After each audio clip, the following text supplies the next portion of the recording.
Kuya, magandang araw po. Ano po sa palagay nyo? Ano po yung maayos na pamamalakad?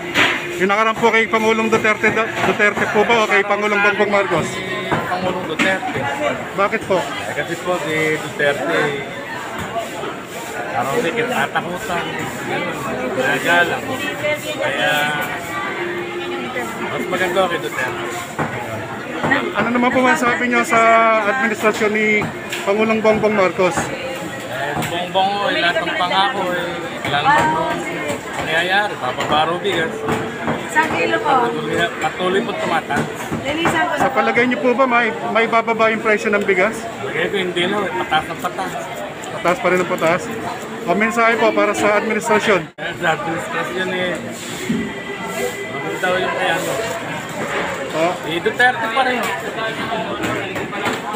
Sige, kung makakausap nyo si Pangulong Duterte, ano po sasabihin nyo? Ako po Tayo na. tawag po maangas sa kanya. Sir, ano po masasabi nyo sa administrasyon nga ni Pangulong Bongbong Marcos? Siguro bigyan pa natin ng time kasi ano pa lang nakaka 2 years pa lang siya pa 2 years pa lang si Duterte naka-anim talaga buo niya So yung mga infrastructure talaga niya nakikita mo ang dami talagang tinayo mga kalye, yung mga ang dami talagang bago.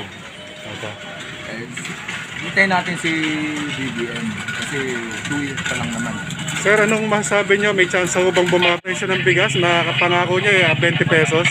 Hindi posible siguro yung kasi ang bigas pagka ginawa mong 20, ang palay siguro lalabas yan mga 7, 6 na lang, 1 kilo. Sino pa magtatanim sino pa mga magsasaka na magtatanim ang Na presyo ng magtsatsaga, palay, ano? ganyan kababa. Pagtsatsaga ng ganun lang. Oo, pagtsatsaga nila tapos katagal-tagal lalabas 7, 6 lang mabebenta nila ang palay. Siyempre malabo yun, Opo. 'di ba?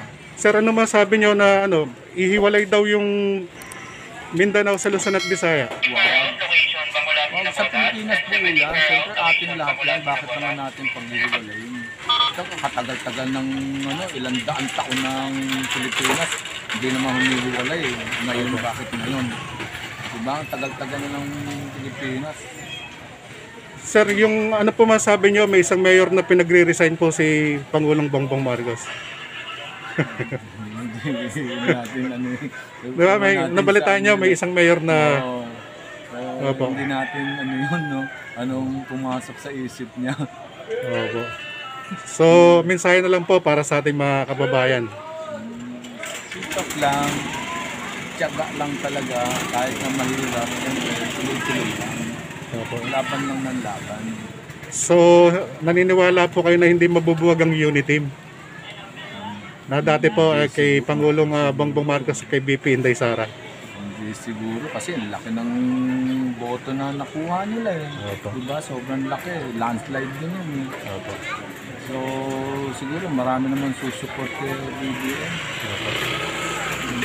Sige po sir, maraming salamat po. Mabuhay po kayo sir, mabuhay po.